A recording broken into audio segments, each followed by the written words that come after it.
4 sinais que a sua mente está sabotando a sua comunicação. Mas já curte logo o vídeo e compartilha com alguém que quer saber mais sobre isso. Existe uma situação que muitas pessoas vivem, mas que pouca gente consegue explicar. A pessoa tem boas ideias, pensa bem e entende com facilidade até de alguns assuntos. Mas quando precisa falar, algo estranho começa a acontecer. A fala fica travada, as frases elas ficam completamente confusas. No final a pessoa pensa, eu sei mais do que aquilo que eu consegui explicar. Se você já sentiu isso, pode ser que a sua mente esteja fazendo algo muito comum, sabotar a sua própria comunicação. Muita gente acredita que falar bem depende de vocabulário, conhecimento e até mesmo de técnicas de oratória. Mas existe um fator muito mais profundo do que isso, que é simplesmente o estado mental no momento em que você está fazendo a sua devida comunicação. Quando a gente chega nesse momento, o que acontece, na verdade, é que a nossa mente ela entra em um estado de autoproteção. E então, a mente começa a interferir na maneira da qual você está falando ou se comunicando. Mas a gente tem que entender que isso acontece de maneira quase automática ou, na maioria dos casos, de forma automática. Então vamos para o primeiro sinal. Você pensa demais antes de falar. Se identificou com isso? O que acontece é que antes de você começar a falar, a sua mente começa a revisar as frases que você vai dizer. E aí vem esse tipo de pensamento assim, ó. Será que essa palavra está certa? Será que essa frase ficou clara? Será que vão entender do jeito que eu estou falando?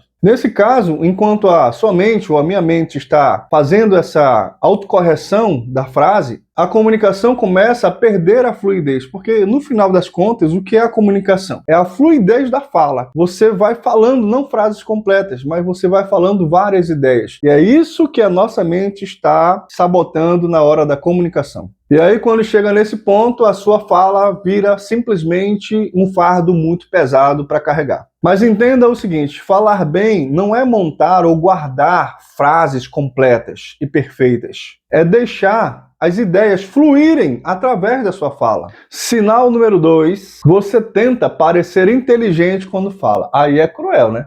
Quando a gente tenta parecer mais inteligente do que a gente realmente é, acontecem algumas coisas. A gente passa a usar frases difíceis, explica mais do que precisa e constrói frases muito complexas. Eu lembro uma certa vez que eu estava aguardando a minha senhora num consultório e lá eu topei com uma recepcionista. A recepcionista estudava na mesma faculdade que eu era professor na época.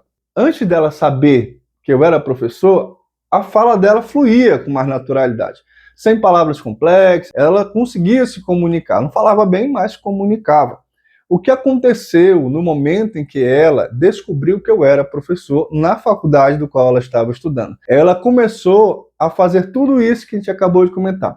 Frases difíceis, frases complexas, começou a usar vocabulário que não era ali do seu dia a dia, e o que aconteceu? A comunicação começou a ficar ruidosa. E quanto mais ela tentava parecer mais inteligente, mais ela me convencia do contrário. Com isso, a comunicação fica artificial, tanto nesse exemplo no qual eu estou colocando, como no dia a dia também. Por aí a gente começa a notar que quanto mais a gente tenta parecer mais inteligente, menos claro fica a nossa comunicação e mais certeza você dá para outra pessoa de que você não é tão inteligente assim. Pensa no seguinte para esse sinal. As pessoas, elas não se conectam com complexidade. Elas começam a conectar com clareza. A sua comunicação, ela tem que ser clara, fluida, seja aquilo que você é. E pronto, acabou-se.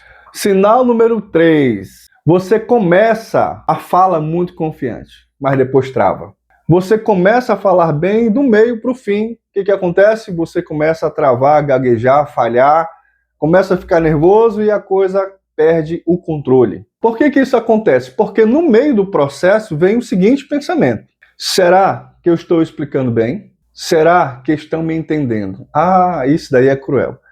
Quando você começa a se questionar acerca daquilo que você está falando, aí a gente vai entrar num setor que é a síndrome do impostor. Você tem que acreditar naquilo que você está fazendo. Se você domina o assunto, você vai fazer brincadeira, você vai dar exemplos, você vai trazer uma ótima conclusão. Quanto menos conhecimento você tem sobre aquele assunto, mais difícil vai ser a sua comunicação. Quando você está no meio desse pensamento, será que estão me entendendo? Será que eu estou sendo claro? Esse pensamento gera uma quebra de fluxo da sua informação. O que acontece no fim é que a sua mente ela sai do contexto da comunicação e passa para uma autoavaliação. No final das contas, a sua mente começa a se autoavaliar e a sua fala, a sua comunicação perde totalmente a sua fluidez. Sinal número 4. Esse quarto sinal é muito revelador. Você termina a frase pedindo validação. Os exemplos mais comuns é assim, ó. Será que é isso? Não sei se eu expliquei bem. Deu para entender? Essas frases, elas parecem um sinal de humildade, mas muitas vezes elas acabam comunicando uma fragilidade comunicativa. Ou seja, você passa a perder a autoridade através daquilo que você achava que estava sendo humilde. Mas eu quero abrir aqui um parêntese, né? Se você está explicando algo para alguém, por exemplo, na minha equipe, quando eu vou explicar algo para alguém, olha, eu quero que faça assim, a situação é essa, a base de solução é essa aqui, eu explico tudinho, no final eu pergunto, você entendeu? Mas nesse sentido de entender, é porque eu estou dando claramente uma instrução. Se você está simplesmente se comunicando, debatendo, trocando uma ideia, contra-argumentando, então não, você não pode fazer essas questões de afirmação. Você faz a sua fala, dá a sua ideia, encerra e acabou-se. Mas se você está explicando para alguém, você tem que perguntar, você entendeu? No meu caso, eu pergunto, você entendeu? A pessoa vai responder que entendeu. Muitas vezes. E no final eu pergunto, então agora explica aquilo que eu falei. Vamos ver se você entendeu. Então a exceção do deu para entender é quando você está fazendo uma orientação. Fecha aspas. De resumo, essas frases, quando nessas situações, elas enfraquecem aquilo que você está tentando comunicar. E qual é a grande explicação disso tudo? Esses 4 comportamentos, eles têm uma origem comum. Surgem quando simplesmente o cérebro passa a entrar em um momento de autopreservação ou autoproteção social. O que acontece é que o cérebro humano ele evolui para a gente coexistir, para a gente continuar existindo na verdade. Então tudo que ele vai identificar como algo difícil ou então que ameace a sua existência, ele vai entrar no modo de proteção. E algumas vezes nós temos ali algumas fobias sociais. Medo de falar em público, medo de ser rejeitado, medo de ser julgado, medo de tudo isso. Quando o cérebro percebe esse nível de estresse alto, ele começa a te bloquear. Opa, você está em perigo, eu vou te salvar. Então ele começa a revisar frases, justificar ideias, suavizar afirmações e diminuir a sua própria posição, que isso também configura na questão do corpo, da sua presença física. E qual é o problema dessa proteção toda? É que esse mecanismo de defesa acaba quebrando a naturalidade da sua comunicação. E nós nascemos para nos comunicar, é natural que nós venhamos a nos comunicar. Tá, beleza. Falei dos problemas, falei como é que acontece, e agora tem a grande questão. Como é que eu corrijo isso? Eu vou te explicar. Para você melhorar a sua comunicação nesse sentido, você precisa de 3 mudanças simples que, aplicadas, mudarão completamente a maneira com a qual você se comunica. Primeira, fale ideias, não frases complexas ou frases já decoradas. A ideia é o seguinte, você não pode tentar fazer um discurso muito complexo na sua própria cabeça.